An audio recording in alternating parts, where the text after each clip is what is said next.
This is SB 1421, Peace Officers Release of Records, presented by Corinne Lindsay.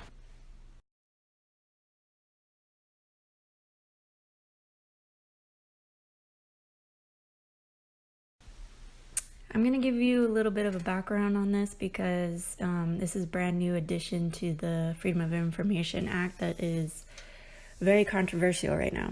So Senate Bill 1421 became effective in January 1st of this year, and it's an amendment to Penal Codes 832.7 and 832.8. So long story short, 832.7 and 8 were basically safeguards against releasing information within police officers' personnel files. Nothing was releasable without a grant from the court in the form of a Pitches motion, which came from the 1974 case of Pitches versus Superior Court. I'm not going to get into that because it's basically the only way prior to this Senate bill to obtain information from a police officer's personnel file.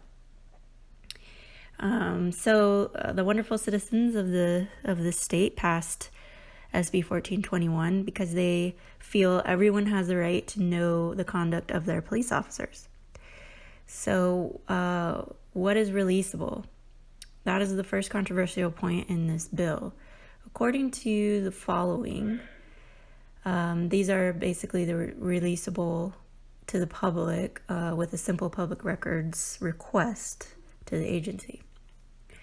When a police officer discharges their firearm at a person when a use of force by a police officer results in death or great bodily injury, whatever that is. Great bodily injury is pretty controversial in itself because it's kind of in the eye of the beholder.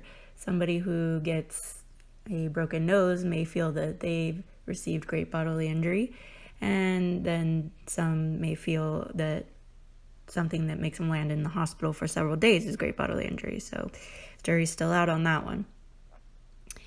So another one is where there is a sustained finding of a police officer committing a sexual assault on a member of the public. That includes on-duty consensual sex. And when there is a sustained finding of dishonesty by a police officer. The other controversial issue is whether this is retroactive or if it starts with all cases January 1st of 2019 and on from there. That is still in litigation where SEBA, the San Bernardino County Sheriff, and the Los Angeles Police Officers Associations are currently suing to prevent retroactive release of their files. This is an issue because depending on agency's records retention policy, there could be cases for many years previous that could be released, and this could cause a significant burden on the agency. Some agencies destroyed all their records prior to January 1st so that there wasn't anything to release prior to.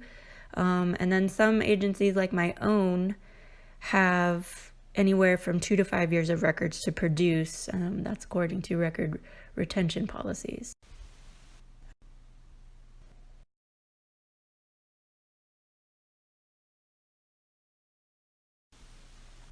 Here's the procedure for this public records request. The reason I'm using the subject of SB 1421 is because I'm the person who keeps such records.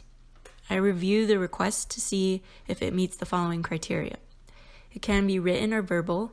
I wouldn't rely on verbal since there's no way of proving the request was ever made and what the request was.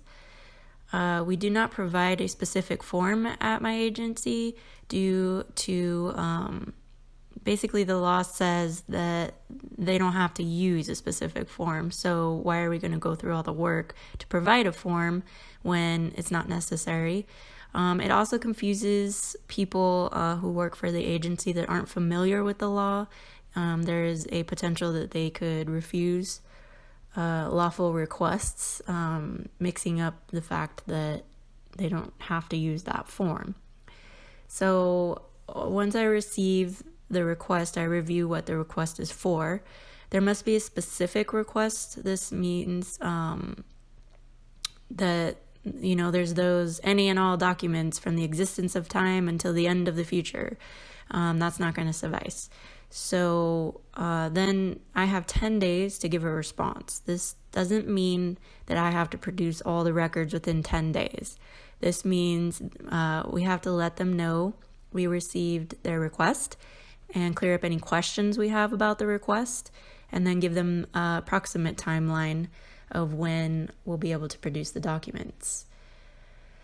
So SB 1421 states we have 60 days to produce the documents, but there are always ways around this, which is we could write to the requester stating there's a need for an extension up to 120 days beyond that if there's a case. And then we can also go beyond the 120 days if there's a case currently being investigated that falls within that criteria. So every 120 days, as the investigation goes on, I have to write to the requester stating the reason why they haven't received their documents until the closure of the case. That will also depend on whether we produce the document or not, because if the case doesn't find it's not sustained and doesn't meet the criteria, then we wouldn't release the document. So as for the retroactive, our department has decided not to produce retroactive documents until the lawsuits are over and there's a judgment. When it comes to records, they're like bullets. Once you let them go, you cannot get them back. So over here to the right side, I have produced a 1421 request that came into me after the first of the year. This is a public document, so it's okay for me to put it in my presentation. As for this request, there was a blanket request in there that I had to clear up, and again, we are not producing retroactive documents as of right now.